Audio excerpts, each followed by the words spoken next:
Derogatory pronouns, or rather derogatress, is a feature of language that I have invented and used in, at the time of writing, 2 of my conlangs. Disclaimer. In case it wasn't already clear enough, I'm not about to go on a crazed, bigoted rant on pronouns. In fact, I don't use he/him pronouns myself, so don't fear, it's just a normal feature showcase today. First, I'll take an example from the language it's first found in, Ablom. Video coming soon. Here are the different forms of the third-person pronouns in Ablom. Ablom distinguishes between singular, plural, and derogatory forms. The derogatory form here doesn't indicate number. One thing to note, and this is something that is found in all my languages with derogatory pronouns as of writing the script, often the derogatory pronouns in the language will make the most distinctions.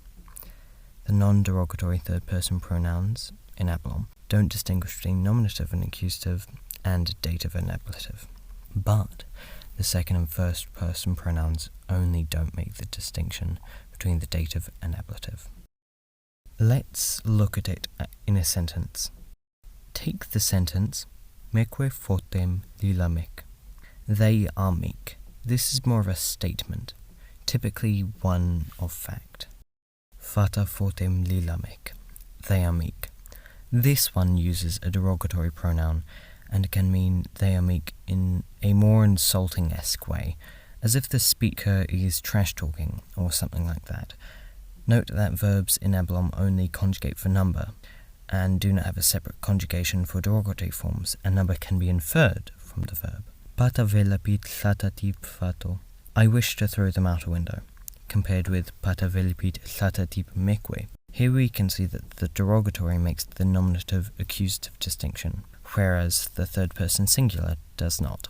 Now, personally, I wouldn't expect the latter to be used, mainly because I don't know of any way I would personally want to defenestrate someone in a non-rude manner. Now, let's look at my most recent language as of writing, Kawa. Here are all the personal pronouns in Kawa.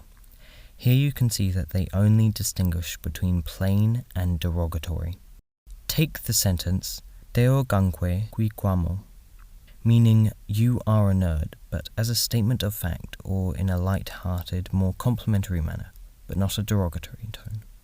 Now compare that with Tueo ganque qui quamo, meaning you are a nerd, but more as an insult, or perhaps as a phrase that you being the viewer or my dear partner, may say to me many a time, many a day. Finally, to wrap up this video, I'll quote the note in the section titled Discussion of Derogatory Pronouns in my Kawa book. Although the derogatress can be analysed as a TV distinction, this would be inaccurate to how it's actually used. The derogatory form is often used in insulting, joking, et al. Manners, which tend to happen in informal contexts.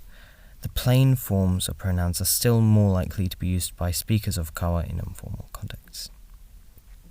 Anyway, that is all there really is to show about these derogatory pronouns. This is a small feature I've started to introduce in my conlangs as I love how they work. Let me know if you know of any real-world equivalent in any real-world language. Ño ño.